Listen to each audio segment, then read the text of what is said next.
오늘 말씀드리고 싶은 게 뭐냐면 4차 산업혁명이라는 거에 대해서 좀 설명을 해드리고 싶어요. 자, 4차 산업혁명이 뭘까요? 지금 생활기록부에서 정말로 많이 이루어지고 있는 부분이 바로 4차 산업혁명이에요. 자, 그러다 보니까 대학교도 이거 이제 학생부 종합전형 준비하는 학생들, 이 4차 산업혁명이라는 이 산업이 우리 대학교의 교육방침이 만들어지고 있고요. 그 교육방침에 맞게끔 생활기록부를 만드는 건 당연한 겁니다. 이해 가십니까? 그렇기 때문에 4차 산업혁명으로 인해 세상이 바뀔 거고 그 바뀌는 시장에 맞게끔 대학교의 교육이 바뀌었다라고 하니까 우리 아이가 고등학교 생활에서 그런 모습을 보여줘야지 대학교는 선발할 때 학생에 대한 가치를 높게 선발할 겁니다. 그 정도로 4차 산업혁명이란 건 되게 중요한 거예요. 거기에 맞춰서 생활기록부를 만드는데 영향력을 줘야 된다는 거죠. 이해 안 가시죠? 그래서 좀 자세하게 설명을 해드리도록 하겠습니다. 자, 4차 산업혁명에서 제일 많이 들어본 얘기가 어떤 거냐면요. 융합형 인재입니다. 맞나요? 네, 맞아요. 융합적 인재. 이번에 서강대학교 같은 경우는 정시 같은 경우 문과에서 이과로 교차하고 이과에서 문과로 교차할 수 있게 모든 라인을 풀어놨습니다. 그렇기 때문에 정시 준비하시는 분들 중에 이과 준비하시는 분들 되게 조심하셔야 됩니다. 왜 그러냐면 보통은 문과가 점수대가 합격선이 높고요. 이과대가 낮게 형성이 됩니다. 그죠? 그런데 문과, 이과를 교차시켜버리면서 다 묶어버렸기 때문에 제가 생각했을 때 요번에 이과 같은 경우 점수대가 작년보다 훨씬 많이 올라갈 거다라고 저는 예상하고요. 그렇기 때문에 서강대학교 20이과 자연계 집어넣은 학생들은 생각보다 좀 신중할 필요가 있다라고 생각이 듭니다. 자, 그러면 서강대학교 같은 경우에 왜 문과와 이과를 없앴을까요? 두 번째, 서강대학교 같은 경우 얘기 들으셨습니까? 이제는 문과, 이과에 대한 개념이 아예 없는 학교 중에 하나고요. 이화여대 같은 경우도 이제는 전공에 대한 관심도보다는 좀 다양한 활동을 통해서 학생의 발전성을 좀 많이 보겠다. 이런 식으로 문과, 이과에 대한 개념을 없애는 이유가 있습니다. 그게 다 융합형 인재, 일명 4차 산업혁명을 준비하는 인재를 키우겠다. 또한 이런 융합형 인재 같은 경우는 꼭 서강대, 이화여대뿐만 아니라 모든 지금 학교들이 외치고 있는 단어예요. 자, 그러면 융합형 인재라는 이 단어가 뭘까요? 문과, 이과를 지금 통합하고 있습니다. 더 재미있는 건 중학교 아이들의 시스템을 아십니까? 이거는 칠판을 좀 사용하면서 설명을 해드릴게요. 4차 산업혁명이 도대체 생활기록부에 어떻게 반영이 되고 어떤 식으로 준비를 해야 되며 이 부분에 대해서 좀 설명을 드리도록 하겠습니다. 자, 볼게요. 아, 이거 4차 산업혁명으로 바꿔야 되는데 안 바뀌어지네요. 자, 일단 보도록 하겠습니다. 자, 그런 얘기합니다. 중학교에서요. 뭘 사용했었냐면 혹시 아십니까? 자유학기제? 일명 시험을 보지 않는 이런 자유학기제라는 게 있었습니다. 이 자유학기제가 지금 대학 미래에 대한 이런 교육에 대한 방침을 나타낸 거예요. 그런데 이 자유학기제를 뭘로 많이 사용됐었냐면 진로 부분으로 많이 사용됐습니다. 진학보다. 저는 진학 강사잖아요. 어떻게 보면 진로가 아니고. 자, 진로에다가 많이 사용했다는 건 자신의 진로의 꿈을 찾아가기 위한 어떠한 자유적인 학기제를 줬다라는 거예요. 이 아이들이 몇 년 아이들이냐면 2022년 지금 이제 중3 그런 아이들뿐만 아니라 지금 그저 2022년 아이들이 이제 들어오는데 이 2022년에 키워드가 뭐냐면 통합입니다. 또한 지금도 통합사회 통합과학 들어갔어요. 그죠? 통합사회 통합과학을 들어가면서 얘기한 게 뭐냐면 문과, 이과를 통합하겠다라는 겁니다. 문과, 이과를 통합하겠다라는 얘기가 뭐냐면 바로 이겁니다. 융합적 인재. 이제는 세상을 바라볼 때 모든 학문의 연관성이 있다 보니까 전체를 보고 전체를 움직일 줄 아는 이런 창의적이고 이게 전체의 연결고리를 파악할 수 있는 이런 학생을 선호하겠다는 거예요. 그게 왜 그러냐면 바로 4차 산업혁명 때문에 그런 겁니다. 자, 그러면 4차 산업혁명이 뭔지 설명을 해드릴게요. 자, 융합형 인재 뭘까요? 문과 아이가 이과적 사고도 해야 되고요. 이과의 수리적 능력이 강한 아이가 인문 철학이나 사상을 통해서 어떠한 사회를 바라보는, 사람을 보는 이런 것도 중요하다라고 하는 게 바로 4차 산업혁명입니다. 자, 혹시 옛날에 제가 되게 재밌게 봤던 영화 중에 하나가 있는데 그게 뭐냐면 윌 스미스 나왔던 I Robot이라는 영화 보셨습니까? 그 I Robot이라는 영화를 보시면 그 이제 윌 스미스가 이쪽 팔인가? 하여튼 이쪽 한쪽 면이 로봇입니다. 그런데 로봇은 되게 증오해요. 왜 그러냐면 그 이제 로봇에 대한 이야기를 하면서 어떤 이야기가 이제 어떤 화면이 나오냐면요. 저희가 So I already know everybody's dead. Just a few more minutes before we figure it out. And as Ford was passing by, saw the accident and jumped in the water. You are in danger. You are in danger. Save her! Save the girl! Save her!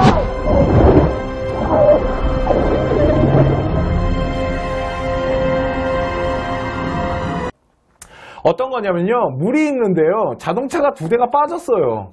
자동차 2대가 빠졌는데 하나는 윌 스미스가 타고 있었고 하나는 꼬마 여자 소녀가 타고 있었습니다.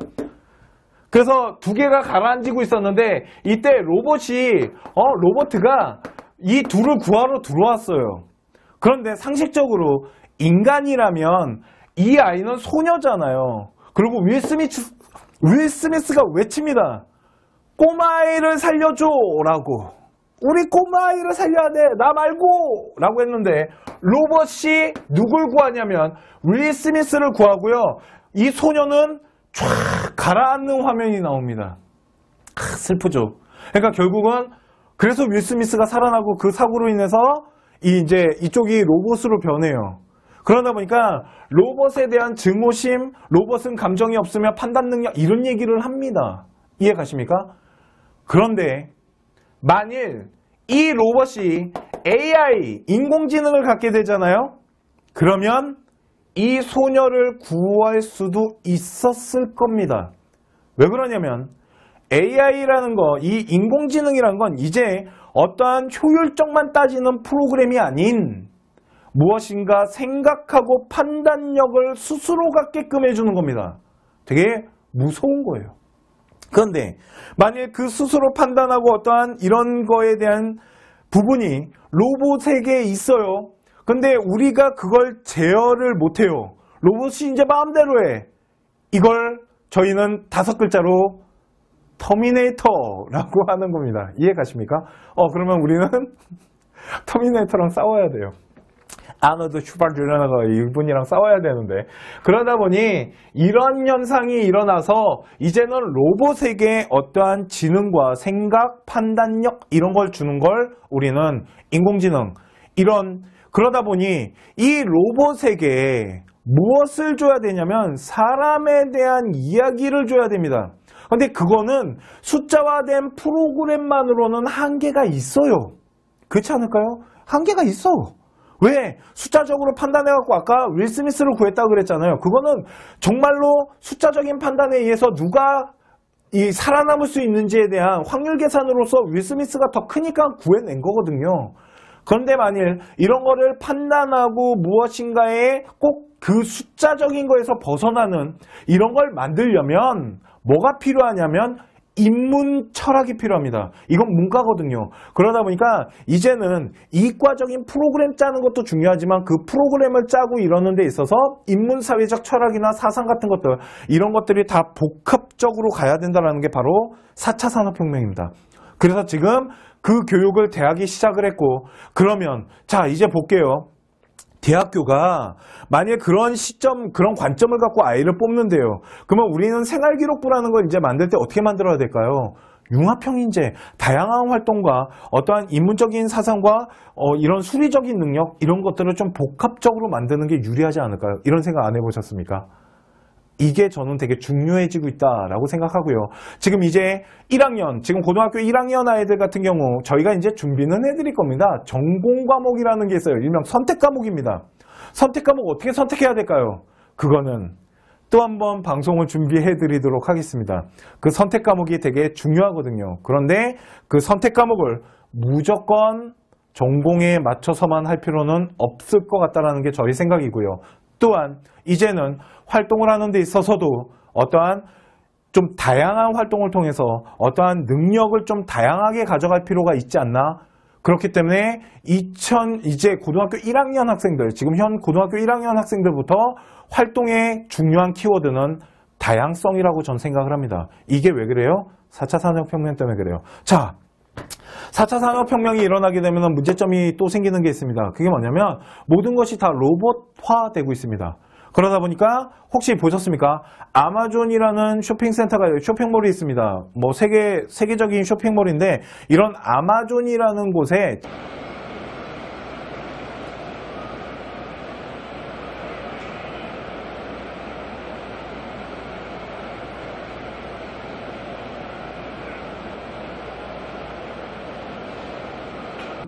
혹시 보셨습니까?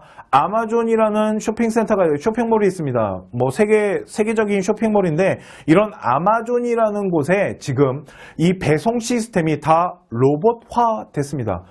그런 바람에 엄청난 실업자들이 발생했어요. 거기 안에서 노동하던 이런 배송을 구분하고 배송을 도와주던 이런 직원들이 다 하루아침에 길거리로 나왔다라는 겁니다. 문제점 아닌가요? 그래서 모든 것이 다 로봇으로 인해 그 청소기처럼 생긴 로봇이 있습니다. 그 자동 청소기 있잖아요. 로봇 청소기.